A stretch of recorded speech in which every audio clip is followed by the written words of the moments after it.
एक शहर में एक छोटा सा परिवार रहता था। उस परिवार में रामलाल, उसकी पत्नी रामवती और उनका जवान बेटा रोहन रहते थे। रोहन एक अच्छी नौकरी करता था और उसके घर वाले उसके लिए एक लड़की ढूंढ रहे थे। एक दिन रोहन के लिए बड़ा अच्छा रिश्ता आता है। लड़की बड़ी पढ़ी लिखी और सुंदर होती है। रोहन के माँ बाप को लड़की बड़ी ही पसंद आ जाती है और वो उसकी शादी रीमा से कर देते हैं। रोहन के माँ बाप बड़े ही खुश होते हैं कि उनके घर बहू आई है और अब वो उनका अच्छे से ध्यान रखेगी। पर रीमा बिल्कुल भी ऐसी लड़की नहीं होती। शादी की पहली सुबह ही वो 12 बजे तक सोती रहती है। रोहन की माँ उसके कमरे में जाती है। रीमा बहू, अरे ओ रीमा बहू, चल उठ जा, देख दिन निकल आया है। सब उठकर नहा धो भी लिए हैं। क्या है, आप क्यों मुझे परेशान कर रहे हो? मुझे अभी और सोना है और जब मेरा मन होगा मैं तभी उठूंगी। कोई नहीं बहू, तू थक भी गई होगी, तू आराम कर, मैं तेरे लिए नाश्ता बना देती हूँ। रोहन की माँ की शक्ल उतर जाती है पर वो किसी से कुछ नहीं कहती। वो चुपचाप रसोई में जाकर रीमा के लिए आलू के पराठे बना देती है। जब रीमा उठकर नाश्ता करने आती है तो नाश्ते की टेबल पर आलू के पराठे देखकर गुस्सा करने लगती है। ये क्या है, इतना तेल, मैं ये सब खाऊंगी तो मोटी हो जाऊंगी। मैं ये सब नहीं खाती हूँ, मुझे पोहा खाना है। ठीक है बहू, मैं अभी बना देती हूँ। पोहा बनाना तो बहुत ही आसान है। हाँ, आप जल्दी से बना दो, मुझे बहुत भूख लग रही है। रीमा घर का कोई काम नहीं करती और बस पूरा दिन टीवी, फोन या बाहर घूमने में ही लगी रहती है। ऐसे ही काफी दिन निकल जाते हैं। एक दिन रोहन के पिताजी भी मर जाते हैं और उसके बाद रोहन की माँ काफी बीमार हो जाती है और वो खाना नहीं बना पाती। जब शाम को रोहन घर आता है और खाना मांगता है तो रसोई में कुछ भी बना हुआ नहीं रखा होता। क्या हुआ रीमा, जल्दी खाना लाओ ना। वो बेटा, आज मेरी तबीयत बहुत खराब थी तो मैं खाना नहीं बना पाई। खाना और आप? खाना तो रीमा बनाती है ना। हाँ और क्या, खाना तो मैं ही बनाती हूँ। माँ जी, आप ऐसे क्यों बोल रही हो जैसे खाना आप बनाती हो और मैं कुछ नहीं करती। रोहन, आज मैं मेरी सहेली से मिलने चली गई थी क्योंकि उसका एक्सीडेंट हो गया था। मैंने बस आज के लिए माँ जी को बोला था कि खाना बना देना, पर देखो ना, एक तो उन्होंने मेरी जरा से भी मदद नहीं की और ऊपर से मुझे ऐसे बोल रही हैं। नहीं रोहन बेटा, ऐसा कुछ नहीं है। ये आपकी बहुत गलत बात है माँ। आज के टाइम में कौन ऐसा करता है? बहू को बेटी की तरह रखोगे तो वो भी आपको माँ बाप समझेगी ना। वही तो रोहन, बिल्कुल सही कहा तुमने। रोहन की माँ उसे समझाने की कोशिश करती है पर वो एक नहीं सुनता। अब तो रीमा की और ज्यादा हिम्मत बढ़ जाती है। वो रोज अपने सास को बहुत दुखी करने लगती है और जब कोई भी रोहन को कुछ कहने की कोशिश करता है तो वो पहले से ही रोहन को ऐसी कहानी बनाकर सुना चुकी होती है कि रोहन हमेशा रीमा पर भरोसा करता है और अपने माँ को झूठा समझता है। ऐसे ही काफी महीने निकल जाते हैं।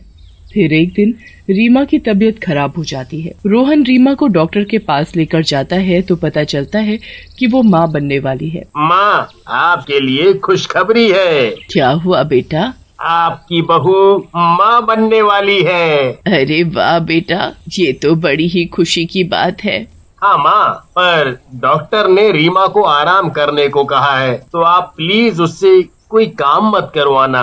नहीं नहीं बेटा, मैं कहाँ उससे कोई काम करवाती हूँ, मैं तो सारा काम खुद ही करती हूँ। अरे माँ, अब आप फिर से रीमा की बुराई मत शुरू कर देना प्लीज। रीमा को अब और बड़ा बहाना मिल जाता है। वो पूरे 9 महीने खूब मजे में रहती है और फिर उसके बाद वो एक बेटे को जन्म देती है। वो लोग उसका नाम यश रखते हैं। यश को उसके दादी खूब प्यार करते हैं। रीमा तो यश का बिल्कुल भी ध्यान नहीं रखती और उसकी जिम्मेदारी भी अपनी सास पर डाल देती है। यश भी धीरे धीरे काफी बड़ा हो जाता है। वो अपने दादी से खूब प्यार करता है।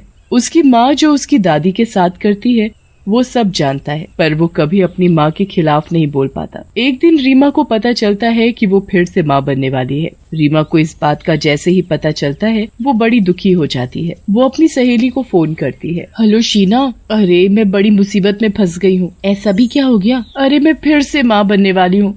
देख, मुझे ये बच्चा बिल्कुल नहीं चाहिए, पर मैं ये बात अगर रोहन को बताऊंगी तो वो इस बात को नहीं मानेंगे। तो इस बच्चे का किस्सा ही खत्म कर दे और किसी को भी इसके बारे में बताइयो ही मत। रीमा अपनी सहेली की बात मानकर बिल्कुल वैसा ही करती है। वो उस बच्चे को दुनिया में आने से पहले ही मार डालती है। उसकी सास को जैसे ये बात पता लगती है वो जल्दी से रोहन को फोन करके घर बुला लेती है। जो तूने काम किया है मैंने रोहन को सब बता दिया है, अब देख वो क्या करेगा। ये आपने क्या किया? मैं रोहन को कुछ पता नहीं चलने दूंगी। रीमा रोहन के आने से पहले ही पुलिस को फोन कर देती है और उनको बोल देती है कि उसकी सास ने उसे जबरदस्ती ऐसी चीज मिलाकर खिला दी जिससे उसका होने वाला बच्चा मर गया।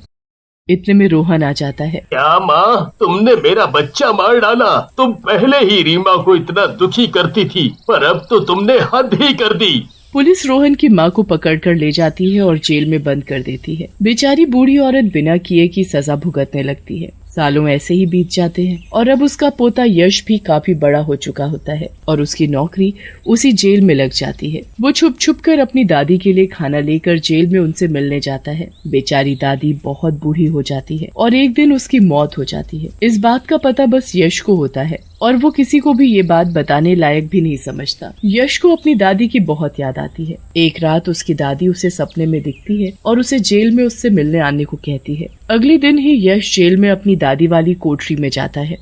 वहाँ वो एक चुड़ैल को देखकर बहुत डर जाता है।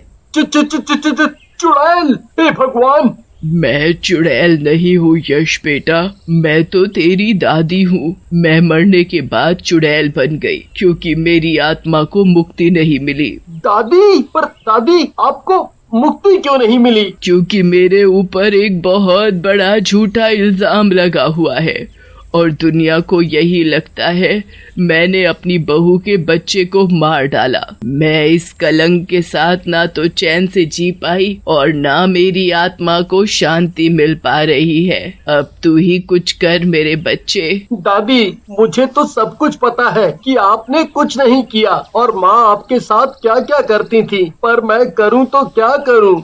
बस तू मुझे इंसाफ दिला दे मेरे बच्चे, ताकि मेरी आत्मा को शांति मिल सके। ठीक है दादी, मैं आपको इंसाफ दिला कर ही रहूंगा और मैं रोज आपसे मिलने आऊंगा और आपके लिए पहले की तरह ही खाना भी लाऊंगा।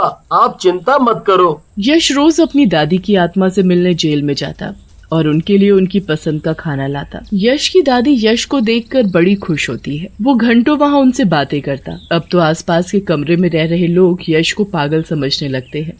ये लड़का लगता है अपनी दादी की मौत का सदमा झेल नहीं पाया और पागल हो गया है, जो रोज यहाँ अकेले अकेले घंटों बातें करता है। सच कहा भाई तुमने, मुझे तो अब इस लड़के से ही डर लगने लगा है। कहीं इसे अपनी दादी की आत्मा तो नहीं दिखती? अरे ऐसे मत बोल भाई, मुझे वैसे ही डर लगता है। यश और उसकी दादी उन दोनों कैदियों की बातें सुनकर खूब हंसते हैं।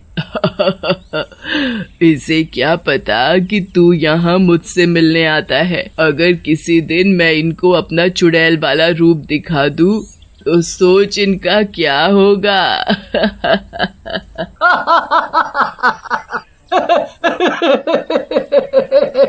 अरे नहीं दादी, आप ऐसा मत करना, ये तो पहले ही इतने डरपोक लग रहे हैं। यश की कुछ दिन बाद शादी हो जाती है। यश वही करता है जो उसकी माँ ने उसकी दादी के साथ किया होता है। वो अपनी पत्नी को सब सिखा देता है और वो बिल्कुल वैसा ही करती है। वो अपनी सास को बिल्कुल वैसे ही दुखी करती है जैसे उसकी सास अपनी सास को करती है। जब कुछ दिन बीत जाते हैं तो वो भी अपने घर पुलिस बुलाने लगती है। अरे बहू, मैंने क्या किया है जो तू पुलिस बुला रही है? आपने मुझे खाने में जाने क्या मिला कर दे दिया जो मेरा बच्चा पैदा होने से पहले ही मर गया। नहीं नहीं, मुझे तो पता भी नहीं है कि तू गर्भवती है। ये सब आप जेल जाकर बताना। हाँ। अरे बहू, मेरे साथ ऐसा मत कर, मैंने ऐसा कुछ नहीं किया है। तो जो किया है वो सच सच बता दो माँ। मतलब? रीमा डर के मारे सब सच उगल देती है। सच सुनकर रोहन के होश ही उड़ जाते हैं। वो उसी पल अपनी माँ के पास जाना चाहता है, पर यश उनको बताता है कि वो तो कब की मर चुकी है और एक चुड़ैल बन गई है, क्योंकि उनकी आत्मा को इस झूठे इल्जाम के कारण शांति नहीं मिल पाई है। तुम कितनी घटिया निकली रीमा।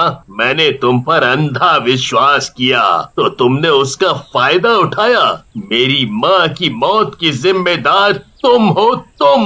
हाँ माँ, तुम ही हो उनकी मौत की जिम्मेदार। मैं एक बार अपनी माँ से मिलना चाहता हूँ। तू एक बार मुझे उनसे मिलवाना, एक बार मुझे मिलवाना। यश अपने पिताजी को लेकर जेल जाता है। वहाँ वो उस कमरे में जाते हैं जहाँ यश की दादी रहती थी। अंदर जाकर रोहन को अपनी माँ एक चुड़ैल के रूप में दिखती है। वो अपनी माँ को देखते ही रोने लगता है और उनसे माफी मांगता है। माँ तो आखिर माँ होती है, चाहे वो जिंदा हो या मरी हुई। वो अपने बेटे की आंखों में आंसू नहीं देख पाती और उसे झट से माफ कर देती है। उसके बाद उस आत्मा को मुक्ति मिल जाती है। वो वहाँ से गायब हो जाती है, पर कोई भी जिंदगी भर रीमा को माफ नहीं करता और वो अपने घर में रहते हुए भी जेल से बदतर जिंदगी गुजारती है।